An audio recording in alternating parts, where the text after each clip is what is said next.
A palavra do Senhor nos diz, segundo Crônicas, capítulo 35, a partir do versículo 20.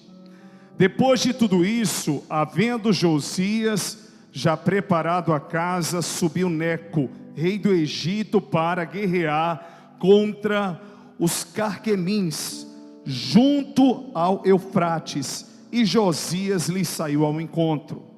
Então lhe mandou mensageiros dizendo: que tenho eu a fazer contigo, ó rei de Judá? Quanto a ti, contra ti não venho hoje, senão contra a casa que tem me feito guerra. Disse Deus: que me apresse a guardar-te, de te oprimires ali diante do Senhor, que é contigo, para que não sejas destruído.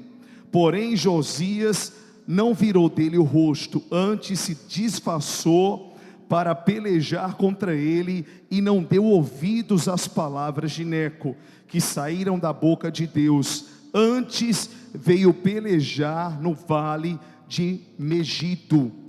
E os flecheiros atiraram no rei Josias. Então o rei disse aos seus servos: tirai-me daqui, porque estou gravemente ferido. E os seus servos o tiraram do carro e o levaram no segundo carro que tinha, e o trouxeram para Jerusalém, e ele veio a morrer. E o sepultaram nos sepulcros dos seus pais, e toda Judá e Jerusalém tomaram luto por Josias. Só até aqui. Curve a sua cabeça, feche os seus olhos, e eu quero estar orando por você nessa hora, em nome de Jesus.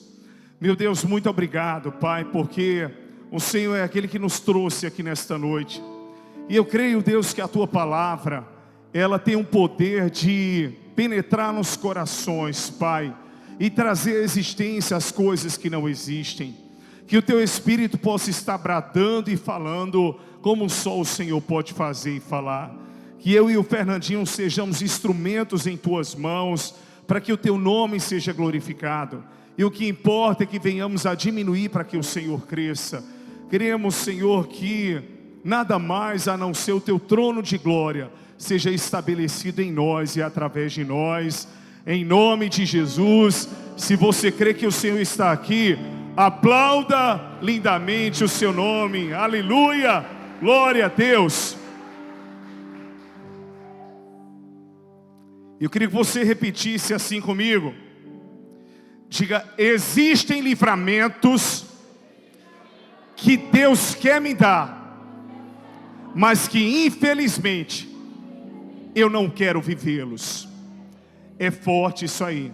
Repita comigo, diga: existem livramentos que Deus quer me dar, mas que infelizmente eu não quero vivê-los. Meus amores, todos nós como seres humanos, principalmente aqueles que têm o costume de serem extremamente ativos em uma obra, em uma circunstância, onde você já tem, na sua característica, agir para que a sua loja, para que o seu comércio ande, onde você já tem a característica de marcar médicos para você e para as pessoas na sua casa, onde você já tem a característica de chegar na obra de Deus e de ser aquele que limpa o cabo, de ser aquele que enrola os fios, de ser aquele que limpa um banheiro, uma pessoa que é extremamente sensível à necessidade que está à sua volta. Quando você se vê na condição de ficar quieto e parado, você estranha. Não é porque você não confia que o outro possa fazer como você faz, ou fazer melhor igual, mas é porque já está no seu DNA a característica de servir, a característica de querer fazer o melhor. E quando você identifica que quem está fazendo não está fazendo com amor, está fazendo mal feito, aí você vai, toma a frente e diz: deixa que eu vou lá e faço. Porque você percebe que a pessoa está fazendo, se arrastando, não está dando o seu melhor, ou fez porque foi cobrada. Quando tem prioridade em algo, dá o melhor, mas quando não tem, faz corpo mole. Então é muito natural de uma pessoa que tem uma característica ativa de tomar a frente de algumas coisas. É muito natural que você queira resolver. Geralmente pessoas assim, elas têm a tendência de cuidar muito bem de outras pessoas, mas de cuidar muito pouco de si mesma. Ela marca médico para outras pessoas, ela se preocupa em arrumar outras pessoas, ela se preocupa em abençoar outras pessoas, mas na grande maioria é como um ditado popular: é casa de ferreiro e espeto de pau. Quando você vai ver, ela não tem esse mesmo cuidado médico com ela, ela não tem esse mesmo zelo com ela mesma. Então o que é complicado é que o princípio do Evangelho é que nós devemos amar o próximo como a nós mesmos. Eu não tenho autoridade de fazer pelas pessoas aquilo que eu não faço por mim mesmo. Não é me colocando num patamar de egocentrismo, de que eu sou a pessoa que precisa em primeiro lugar receber ou viver. Deus pode abençoar outros antes de mim, mas eu preciso experimentar sobre algo para poder passar para as pessoas exatamente se vale a pena ou não. Mas talvez a experiência que eu tive, ela pode ter sido negativa para mim, por causa do estado emocional que eu estava, por causa da maneira que eu me encontrei. É como um culto. O culto é para Deus, a palavra, ela glorifica a Deus e ela vai até o seu coração. Mas se aquele culto que você diz, aquela palavra foi para mim, aquele culto foi para mim o culto mais forte da minha vida, e a mesma mensagem foi pregada e os mesmos louvores foram entoados, mas já em outro culto, outra pessoa pode dizer: para mim não, para mim foi aquele culto. Por quê? Porque supriu a necessidade do que ela estava vivendo. E tudo que vem ao encontro daquilo que nós precisamos, para nós se torna mais forte, para nós se torna algo mais intenso, mais profundo, porque casa, sinca, vem em conexão, na empatia daquilo que nós estamos precisando ouvir e recebermos. Só que muitas vezes, por mais que você seja uma pessoa disponível a servir, por mais que você ame pessoas, existem momentos que Deus ele deseja nos dar livramentos. Muitas vezes nós precisamos entender que andar com Deus não é apenas lutas, ou não são lutas. Nós vimos aqui no último domingo que quando nós falamos sobre deserto, as pessoas entendem e atribuem logo que deserto é lugar de provação. E nós provamos aqui biblicamente que o deserto ele é lugar de libertação, de livramento, ele é lugar de crescimento, ele é lugar de amadurecimento, que Jesus começou o seu ministério no deserto, que João Batista pregou arrependimento no deserto, que no deserto os filhos de Israel estavam livres, Agar estava livre, ali Davi estava recebendo livramento das perseguições de Saul. Então nós não podemos entender que da forma que nós enxergamos algo, todos irão enxergar, porque cada experiência ela é pessoal. Mas de repente está tão no nosso automático, que até quando você migra de uma igreja para outra, por mais que você queira viver um novo tempo, você tem no seu coração o sentimento daquilo que você viveu, e até você se desapegar leva um tempo. Eu fazia isso, eu fazia aquilo. O que é de bom você pode trazer, mas aquilo que faz parte de uma nova fase, você tem que aprender. Nós não podemos ser como crianças que quando pega um brinquedo novo despreza o velho. Nós precisamos ter um ponto de equilíbrio para sabermos fazer tudo no seu devido tempo. A palavra do Senhor fala lá em Eclesiastes que tudo tem o seu tempo determinado debaixo dos céus. Então existe o tempo que Deus me dá para buscar a sua presença, onde Ele é minha prioridade. Existe o tempo de estar com a minha família, existe o tempo de estar com os meus amigos, existe o tempo de estar na igreja. O grande problema do ser humano é o desequilíbrio. É que você passa por fases que ou você é 8 ou você é 80. Você não fazia dieta, quando você quer fazer, você não quer comer nada. Você não treinava, agora você quer treinar, você quer correr manhã, tarde e noite. Então muitas vezes o desequilíbrio leva o ser humano a um extremo, onde lá na frente ele vai se cansar e naturalmente ele não vai ser constante. Ele tem a tendência de ser instável. Então de repente nós lemos em um texto bíblico aqui, antes de chegar nesse texto, nós vemos a história do rei Josias, que começou a reinar com 8 anos de idade. E diz a palavra que ele reinou por 31 anos em Judá, em Jerusalém, no reino do sul. Ele foi o sucessor de Amon, que fez o que era mal aos olhos do Senhor. Mas só que Josias, ele fez o que era reto aos olhos do Senhor. E ele não dependeu de experiência ou de maturidade para executar o que era certo. Ele tinha bons tutores e boas pessoas que podiam orientá-lo. Então ele restaura o templo do Senhor, ele coloca para fora os altares levantados aos falsos deuses e consequentemente ele restaura o louvor ao Senhor. Há muito tempo a Páscoa não era comemorada e ele reestabelece a Páscoa em Judá. Ele foi um instrumento nas mãos do Senhor para que muitas batalhas fossem vencidas pelos israelitas, pelos judeus, para que o povo vivesse em paz. E ele tinha esse cuidado de que nada roubasse o culto, a adoração ao Senhor. Então Deus viu em toda a sua jornada o coração de Josias. É o xará de Josias que toca, só o xará, viu?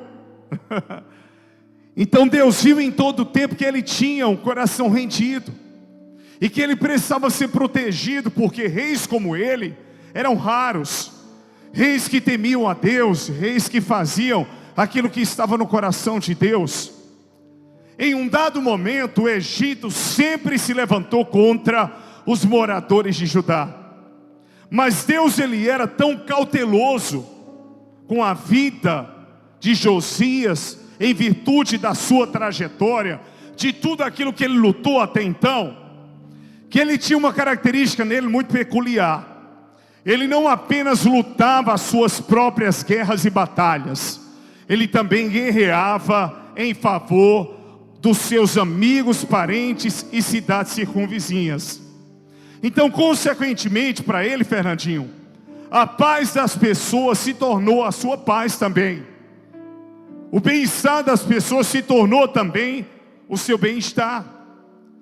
Então ele era um rei que tinha um hábito de tomar a frente, de ir lá, de tentar negociar, de tentar resolver, de tentar, vamos colocar aqui, conjecturando, trazer o sonho que uma pessoa tinha, se essa fosse a vontade do Senhor, fazer acontecer, lutar pelas pessoas, não deixar que o coração do povo se corrompesse.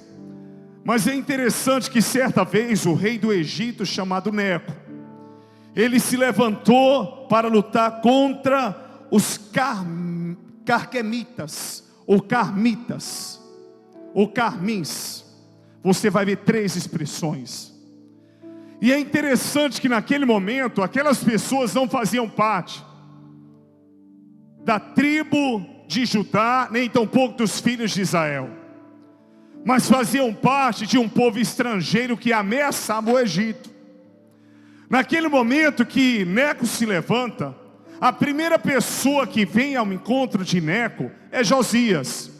Josias vem ao encontro de Neco, tentando evitar uma guerra, uma batalha. E Neco, mesmo sendo um homem que não temia ao Senhor, por incrível que pareça, ele foi um instrumento nas mãos de Deus para falar a vida do rei Josias. Quando de repente Josias vem até ele, e ele diz: olha, Josias, dessa vez eu não vim contra você, eu não vim tirar a tua paz, eu não vim tirar a paz dos moradores de Judá, nem de Jerusalém. Meu problema não é com você, então fique quieto no seu lugar. Meu problema é com as cidades e com os carmitas que tentam me tirar a paz, ou com os carmins. Então eu quero dizer para você que eu não vim até aqui para lutar contra você. Eu não vim até aqui buscando guerra, contra a sua pessoa, contra a sua casa. Eu vim aqui simplesmente porque eu não vou aceitar que o Egito seja inimigo desse povo e que esse povo prevaleça contra nós. E ainda digo a você, Josias, assim me disse o Senhor, que preservasse a sua vida. Quando Deus ele quer proteger o crente, até com o ímpio ele fala. Diga para o seu irmão, quando Deus quer proteger o crente, até com o ímpio ele fala. Da mesma forma que Deus ele põe um termo à guerra e um limite em Satanás, ele diz aos demônios, não toque nele. Ele é o mesmo Deus de Jó que diz, você pode até prová-lo, você pode até tirar tudo que ele tem, você pode tirar a saúde, os bens, você pode tirar os filhos, só não toque na sua saúde. Satanás ele tem um limite.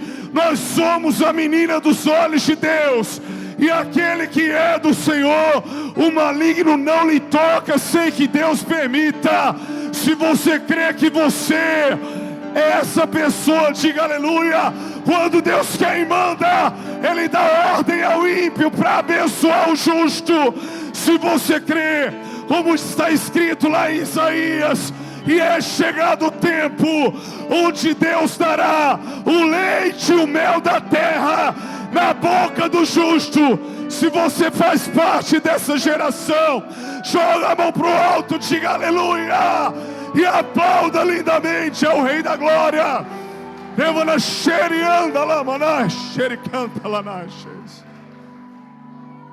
Então naquele momento, Neco foi avisado por Deus, não toque em Josias.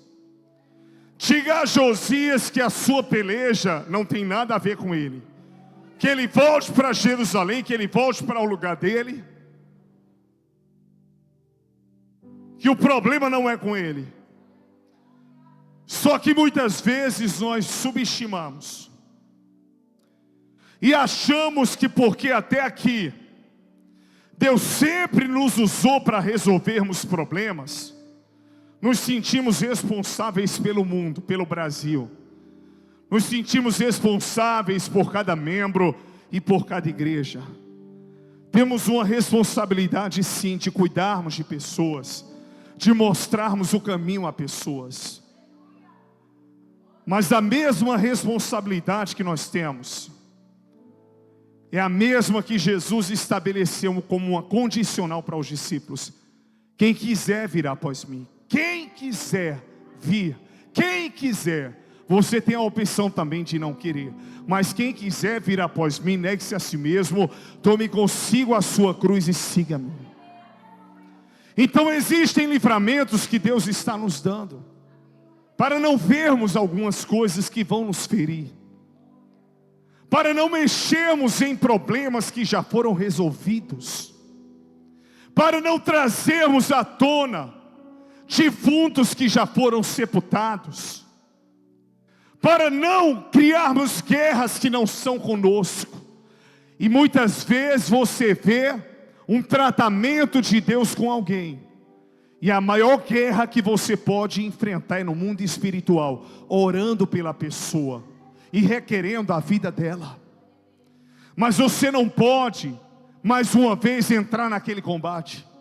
De repente alguém, você já deu várias chances financeiras e ela não abraçou. Chega um momento que você não vai deixar ela passar fome, mas que você não pode dar mais, porque ela não aprendeu com as lições que ela teve. Existem pessoas que são maravilhosas quando não estão em uma posição de autoridade. Quando elas estão, elas se acham donas do mundo, onde nós não somos donos de nada. Quem é o nosso dono é Jesus, quem manda é Jesus. Ninguém tem dono, não tem oratória, não tem voz, não tem quem toque bem se Deus não fizer através de nós. A unção que o homem tem vem de Deus, e as nossas habilidades voltam para Ele em glória. Não existe preparação humana que substitua o que Deus Ele faz em nós e através de nós. Deus nos dá as ferramentas, mas é Ele que as amola e é Ele que as usa para a sua glória. Deus não divide a sua glória com ninguém. Amém ou não amém? Então de repente, naquela hora, Neco chegou para Josias e falou: volta para casa, a guerra não é contra você. Mas como Josias começou bem, mas não terminou bem, porque não deu ouvidos à voz de Deus e não recebeu o livramento que Deus estava dando, a Bíblia diz que ele não virou o rosto de Neco. Quando diz não virou o rosto, não quer dizer necessariamente que ele ficou encarando. Está dizendo que ele não tirou a sua mente daquela situação, que ele não esqueceu aquele problema. Era para ele ter voltado para casa, ele já tinha feito a sua parte, cada um no seu devido lugar. Por isso que nós somos corpo. Não tem como chupar cana, não tem como assobiar, não tem como pregar, não tem como cantar, não tem como ministrar, fazer tudo ao mesmo tempo. Cada um no seu devido papel e na sua devida função. E assim Deus é glorificado por meio do seu corpo, onde o cabeça é Cristo, amém? E nós precisamos honrar e respeitar as habilidades que Deus deu a cada um.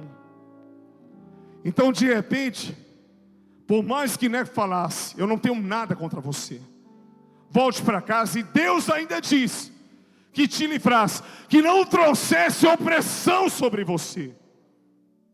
Mas a Bíblia diz que o rosto de Josias não se desviou do original, a mente, o foco não se desviou do que Neco queria fazer. Primeiro princípio: quer viver o livramento de Deus? Tenha sensibilidade ao alerta que Deus está trazendo. Tente blindar a sua mente e tirar a sua mente da guerra. Diga para o seu irmão: se Deus está trazendo paz, desfrute dessa paz. Se Deus está dizendo que não é com você, então não absorva. Se Deus está dizendo que não é para você carregar esse fardo, é porque Ele disse: eu já carreguei, porque o meu jugo é suave e o meu fardo é leve. Meu filho, não traga para você uma sentença, ou minha filha, ou uma acusação que não é sua. Mas só que Josias não fez isso. E sabendo ele que não aceitariam que ele entrasse no campo de batalha, porque ele não tinha nada a ver, mas ele queria ajudar. Deixa eu só dizer uma coisa para você: seria inútil qualquer ajuda de qualquer pessoa que amasse a Jesus, de tentar tirá-lo da cruz, porque ele tinha que passar por ela. Existem processos que, ainda que sejam doloridos, nós precisamos passar. Não tinha como arrancar Jesus da cruz, porque ele tinha que vencer a cruz.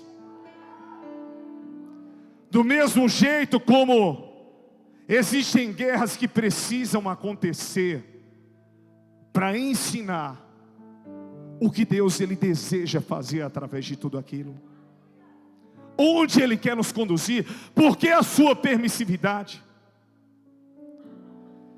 E Josias, ao invés de voltar para Jerusalém, o que é que ele faz? Ele se disfarça, para que ninguém reconhecesse que ele era o rei de Judá, e ele entra na guerra. Segundo princípio: quer receber livramento? Eu vou falar algo muito forte aqui. Não se meta onde você não foi chamado. Fala para o seu irmão: não se meta onde você não foi chamado. Diga: isso não diz respeito a você. Ore, ministre, tente juntar.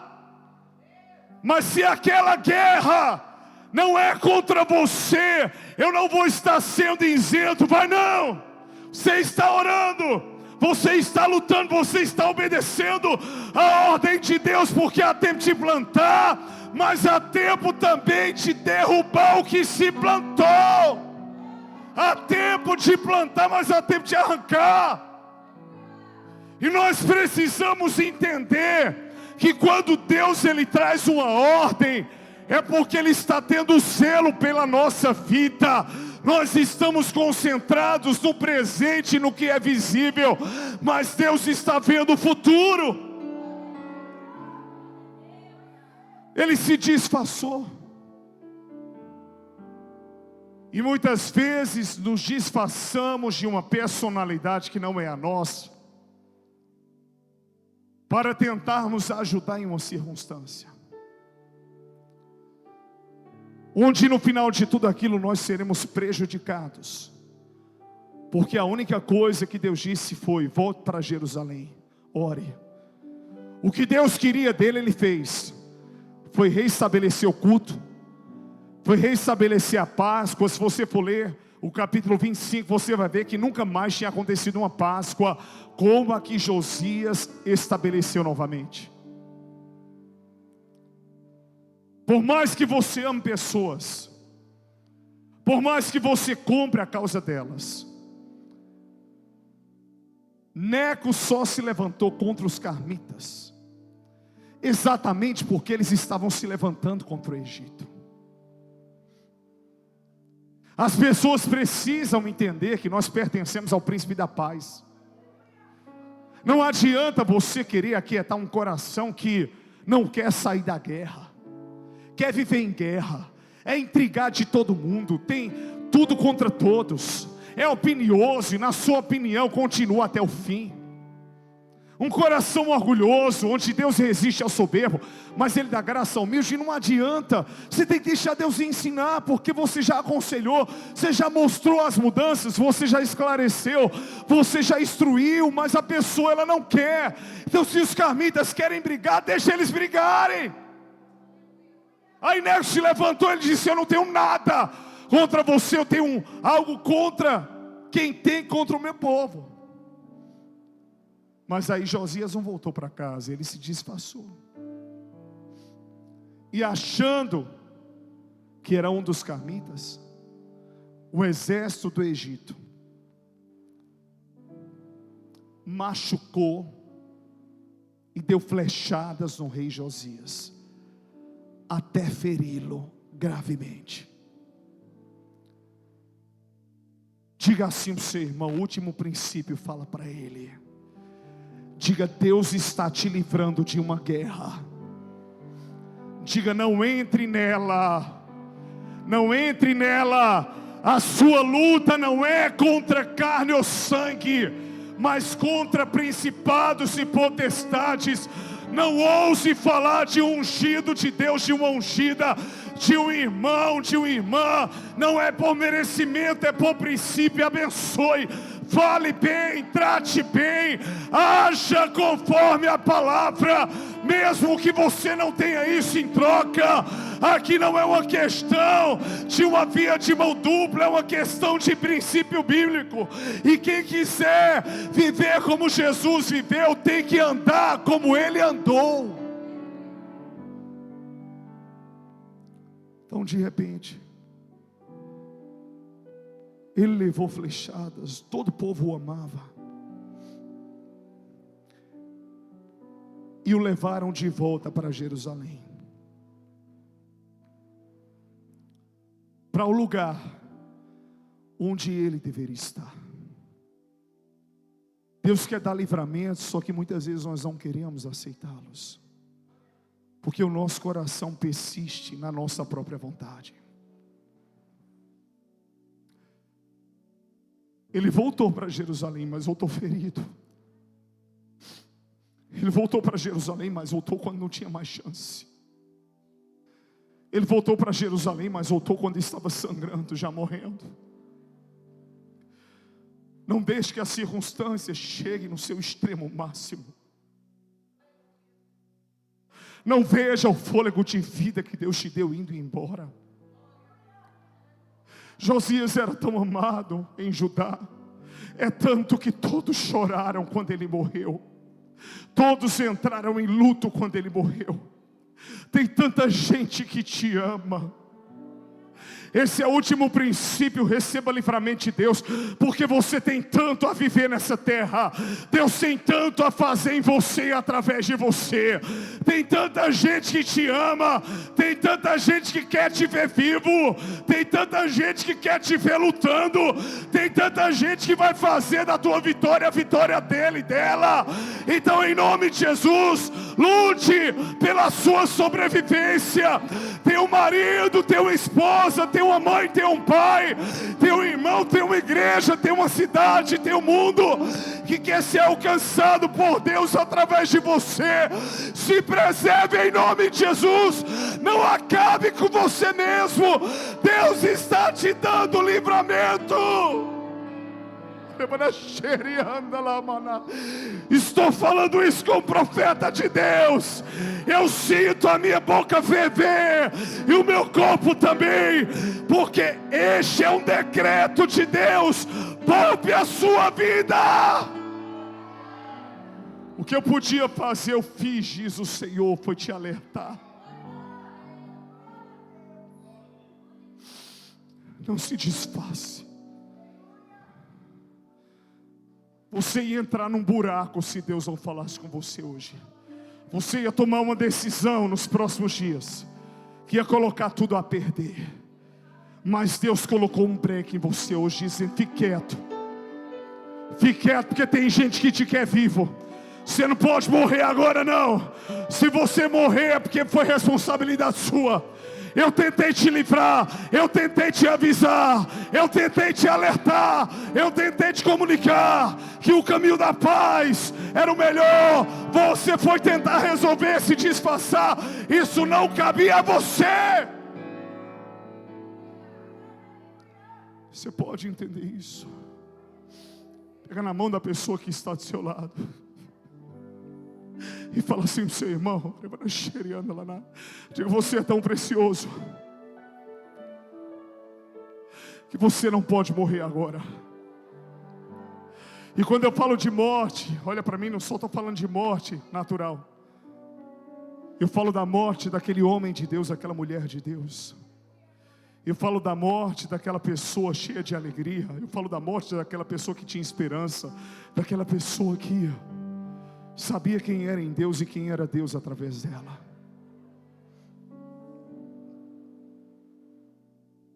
Ele começou bem, mas ele terminou mal. Ele voltou para Jerusalém, mas voltou quando não tinha mais jeito.